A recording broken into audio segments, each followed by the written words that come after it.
Hello, my name is Ruben Chico, and I'm a student of BRE 142. And today I will be attempting to explain Chapter 9 of the Sales and Marketing textbook entitled Successful Marketing Strategies.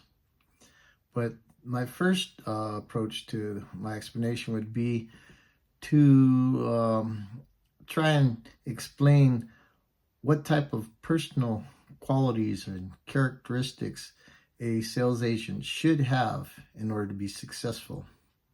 The number one thing I feel is most important is for the salesperson to have a passion for what he's doing.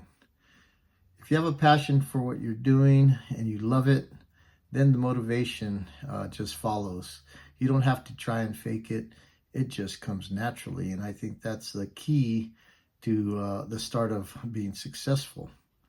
Then next, you have to have training. And I think it would be a good idea to find a good broker that has good in-house training, similar to like an apprenticeship program where you're learning from multiple people, learning different aspects of real estate, commercial, land, residential, just different parts of the real estate profession.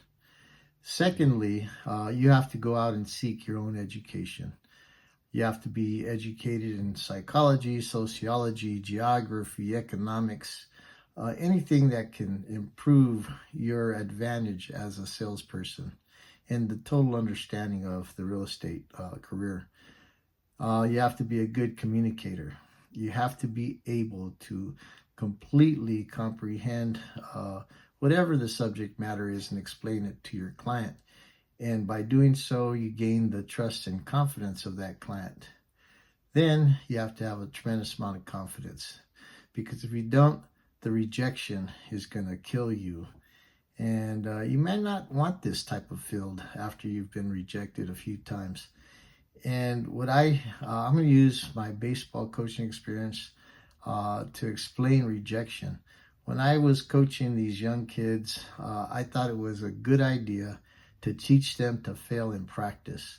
I set up situations where we lost a game, and it was because of one player, but it didn't mean anything because it was just practice. So when you get on the field, it didn't mean much because we've already experienced it, and I thought that was a good idea. So, as a successful marketing strategy, you want to be a problem solver. You want to go into the sale, helping your client to get into a better position. And if you do that and you show that that's what your intention is, I think you would have some pretty good results. It'll build trust. The client will believe in you, and you might even get other referrals because of your method of doing things. You have to learn what your client's motivations are.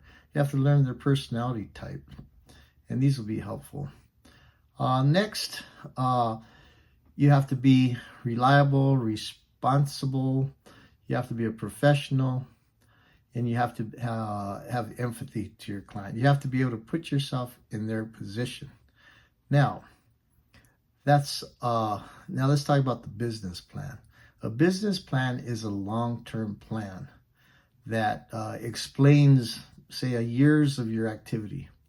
It sets your long-term goals, your short-term goals, and then you use your business plans as a check and balance. As you move along throughout the year, your monthly activities should be explained, and then you should be able to break them down into weeks and into days.